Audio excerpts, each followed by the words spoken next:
Let's talk. Giles Brown.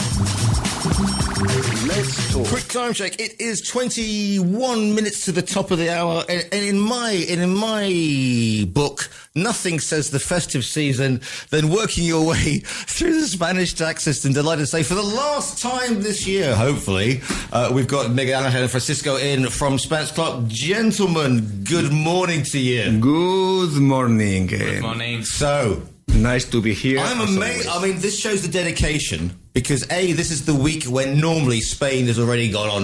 We had the Puente, I was at a function for the British Chamber of Commerce and Ricardo Soriano last night.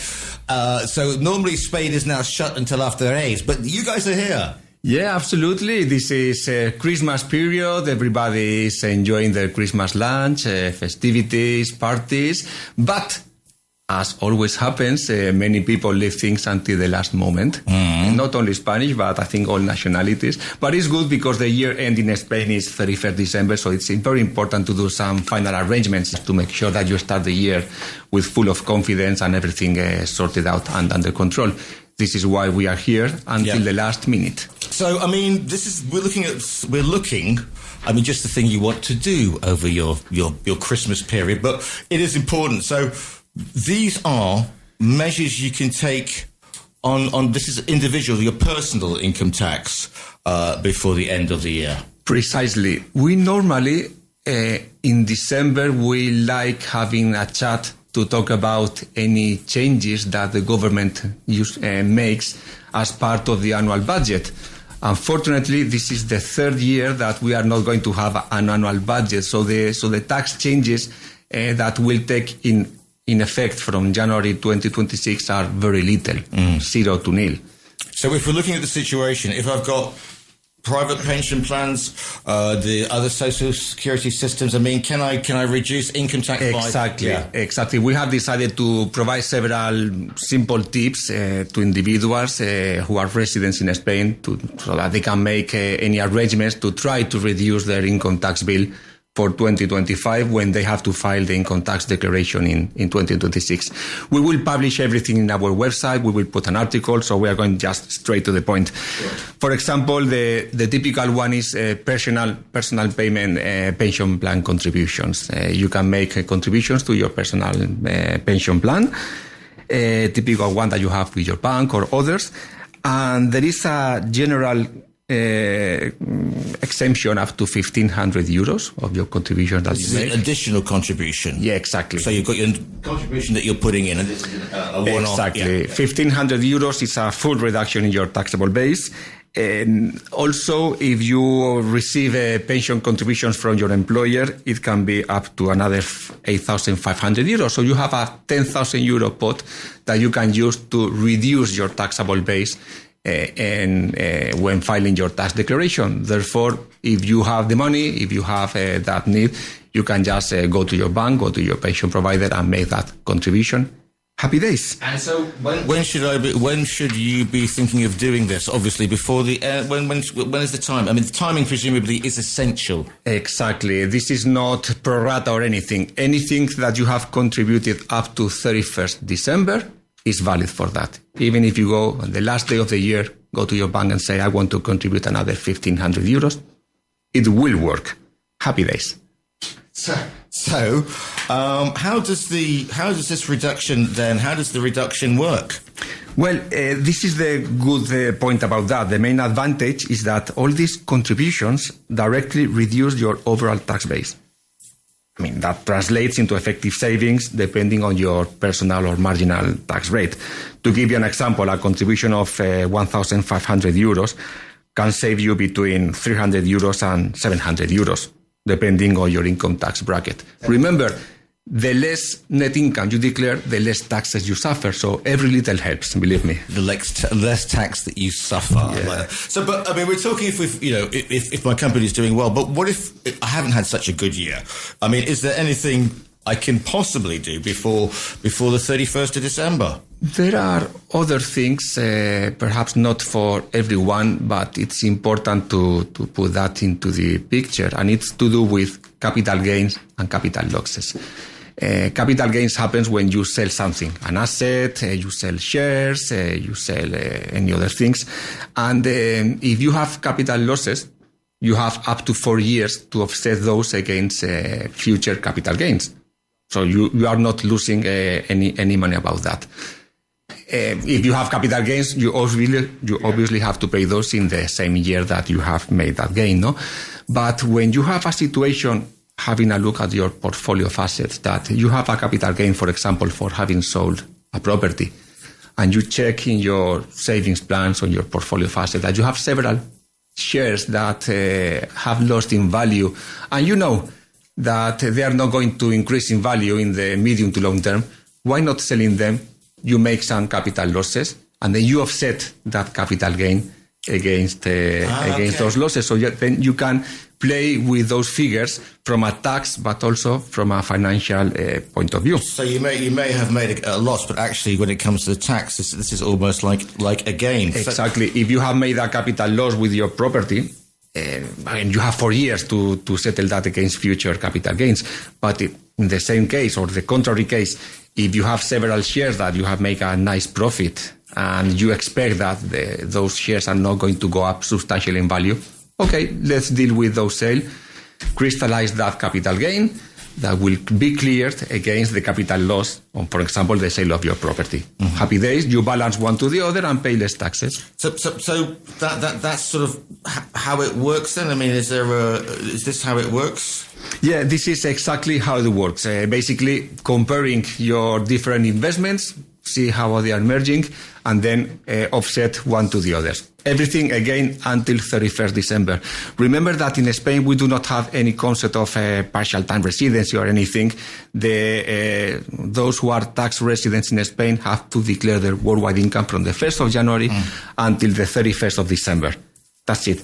Any events that happen up to 11:59 p.m. They do count. Just before the first grape. Well, I mean, presumably this is. I mean, I know everybody is busy, but this is a kind of a good time to spend half a day or a couple of hours reviewing your investment portfolio. Exactly. To be honest, those investment in time will certainly pay dividends in the future, because if you have half an hour, 1 hour to go through all your personal business and income tax affairs, you can do some check or health check to see what is your starting point, and then see if there are any arrangements that you can make legitimately to reduce the taxation. After 31st of December, it's too late. So it's worth checking those well in advance. So, I mean, if I want to have an idea, a quick, effective measure that I can take to save on income tax, what can we look at? Yeah, there are others. Yes, one of the most simplest and most accessible ways is through donations. These contributions can be made immediately and have a direct tax effect on your personal tax return. Firstly, it is worth remembering that donations made to non-profit organizations through ONGs, foundation, or cultural... All type of charities. Registered charities, not a... Mm-hmm. All types of these donations are eligible for tax deduction. Okay. Specifically, the tax deduction is 80% on the first 150 euros, 35% on the excess, and finally, you can increase to 40% if you have been donating to the same organization for more than 3 years for an equal or greater amount. So if you've got a direct debit or something going to... Guys, this is massive. Yeah. Apart from contributing to a very good cause, then you get your money back. And this is not a reduction of your taxable base. This is a reduction of the taxes you pay. If you have to pay, 1,000 euros, and you make 1,000 euros contribution to a charity for a good cause, you're going to receive 40% of that contribution reduced from your tax bill. So instead of having to pay 1,000 euros of taxes, you pay 600. Yeah. So you are doing the dual thing. Contribute to something which is really worth, and then save taxes. Why not? It's the win-win. Exactly. Is this the only option that's available? Luckily, no. There is another less known but equally valid option. the contribution to political parties, federation, or electoral groups. Yeah? This is okay. I'm not going to say anything here, but go. It's less known, but these donations allow you to deduct 20% on a maximum basis of 600 per year. It's a good option. Yeah. It is a discrete formula, yes, but effective. Political participation and tax benefits. It all in a single action.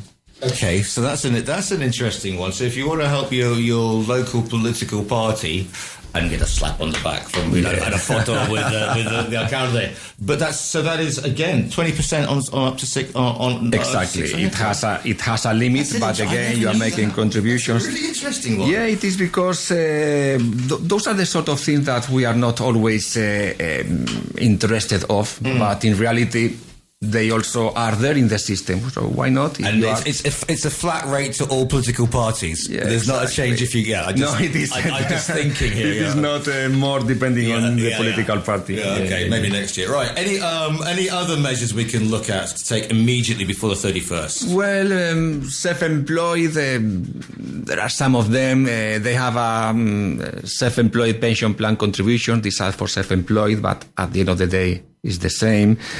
Moreover, the typical one is that, as we know that the Spanish hospitals are collapsed, then you can elect for contributing to your personal private health insurance. That's not bad. It is 500 euros, up to 500 euros of the annual payment. You can deduct it as an expense. It is not a bad thing. Per person, I mean, it can be yourself, your spouse, and children who are minors, under the age of 25 years of age, they all can benefit. So it can be up to minimum of 1,500 euros that you get from scratch. Okay, because each person is 500. If you have a child, that's 1,500. Okay, and if you have somebody who is registered, for example, disabled, maybe not so mobile, you can get up to, is that 1,000? Yeah, exactly. That increases significantly. I mean, those elements also help to increase the existing allowances and deductions. Okay. What about other types? So we talk about health insurance. Yeah, I was thinking of also mentioning professional liability insurance, that it is also deductible, but I cannot think of any professional not having a professional insurance policy just to cover any issues that they have in business. So, but as a reminder, that is also deductible because it is part of your business activity. Sure. And that's important. Very to important. have it in place. Yeah. Good reminder. What about mortgages? If you've got a mortgage, if you're coming, perhaps you've only got I don't know, maybe 5 or 10 years. I mean, can I, if I pay off my mortgage early, can I get a benefit from that? Yes, repaying part of your mortgage before the end of the year may be very attractive to you, but only if you meet the requirements that allow you to continue applying the deduction for the purchase of your main residence.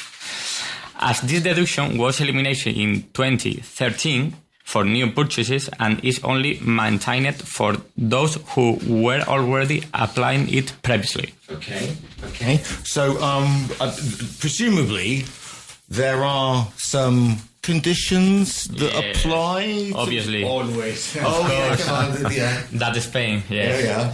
The main conditions are as follows. Yeah. The property must have been purchased before 1 January 2013. Okay, that's the first. You must have applied the deduction in previous tax years. That is, you must have included the deduction for your main residence in a tax return filed before the deduction was eliminated in 2013. Okay. Another one is that the property must continue to be your main residence. That obviously. Yeah, your home dwelling. Yeah, exactly. Yeah. That must be, you must actually live there permanently. Okay? Yeah. And the final and very important condition is that the payments that give you the right, the deduction, must be used to pay off the mortgage, interest, or expenses associated with the financing of the mortgage. Okay. That kind of makes sense. If I do make these requirements and I'm listening, I think, okay, yeah, we can do this. How do I actually do it? Yeah, it's really simple. You need to make an additional partial repayment or full repayment before 31 of December. The deduction allows you to deduct 15% of the amount allocated to your main resident with a maximum limit of 9,040 euros per year. In other words, you repay your mortgage up to 9,000 euros and you get a 15% reduction or exemption. Happy days. Yeah.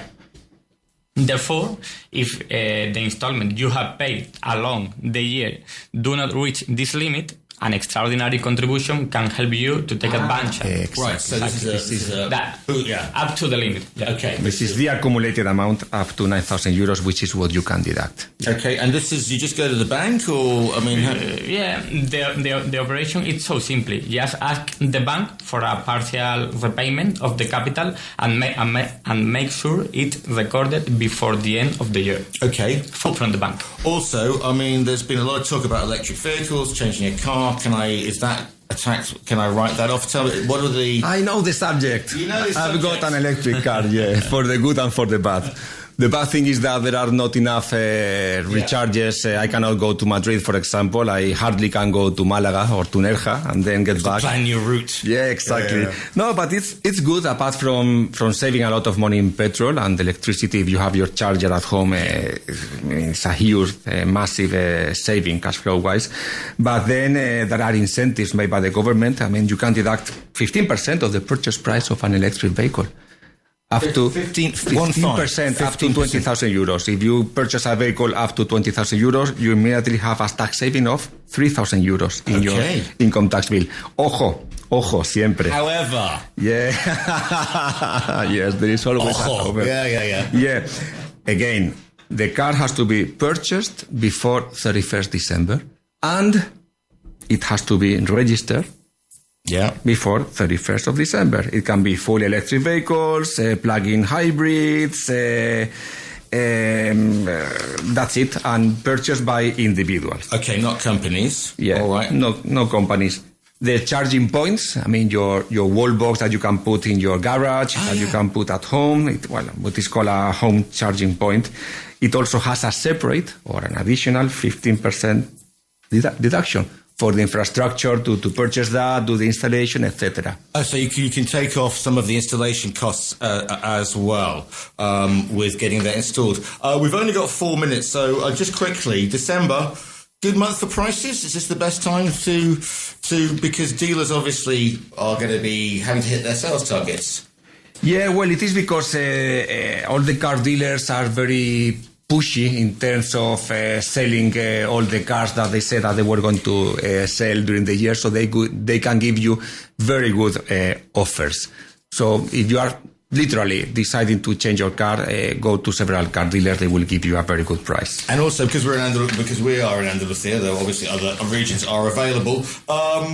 Regional tax deductions, did they make an impression as well? Yes, one of the most interesting is the deduction for investing in shares of new companies or capital increases. Basically, you can reduce your regional income tax by 20% of what you invest, up to 4,000 per year. It's an interesting deduction. Mm-hmm. To apply it, you must meet some key requirements. The main is your shareholding cannot exceed 40% of the capital. You must hold it for at least 3 years. You can not work or manage the company, that's obviously. And in addition, the company must be located in Andalusia. That's the most important and most logical condition. And have a real economic activity. Yeah, I just had this idea of everybody setting up 5 or 6 companies, which I work for, and then... Precisely. I mean, every little helps, believe me. And now that we are short of time, think about anything you can imagine. Use your imagination. Perhaps there are some deductions. I mean, for example, pets and veterinary expenses. Yeah. You can have some deductions. Even if you go to the gym, you can also have some allowances. 100 euros, but why not? It is an extra one, yeah, absolutely. And gluten-free food course for gluten-free foods. Is this because we are supposed to be becoming more healthy? So you go to the gym membership with your I wouldn't know what gluten-free food looked like anyway, but... Yeah, absolutely. So there are lots. I mean, you can buy a lens, contacts, glasses. You can also have those expenses deducted very little. Don't worry, we will publish everything with all the... So if you're going to start your gym membership, don't start it on the 1st of January. Start it on the 31st Yeah, why not? December. Make your commitment before the year end, not in January. Exactly. And then you can just sit on the sauna the day after Noche Vieja and go, oh, that's much better. Exactly. Gentlemen, of course, where you need to go, of course, is the website, because obviously all is there with the blog and everything else. So where should people go for that first contact? Give us a call, 952-82-2943, or visit our website, is www.spenceclarke.com. We will be happy to help. And just quickly, thank you and all the team at Spence Clarke for putting up with me through the year, as always. Likewise. Thank you very much indeed. Yeah. And it was great to have Alistair and Sue in the office as well, in the studio as well this year. But listen, from all of us to all of you, have a very Merry Christmas, and we will see you next year. See you next year. Merry Christmas and Happy New Year to all of you.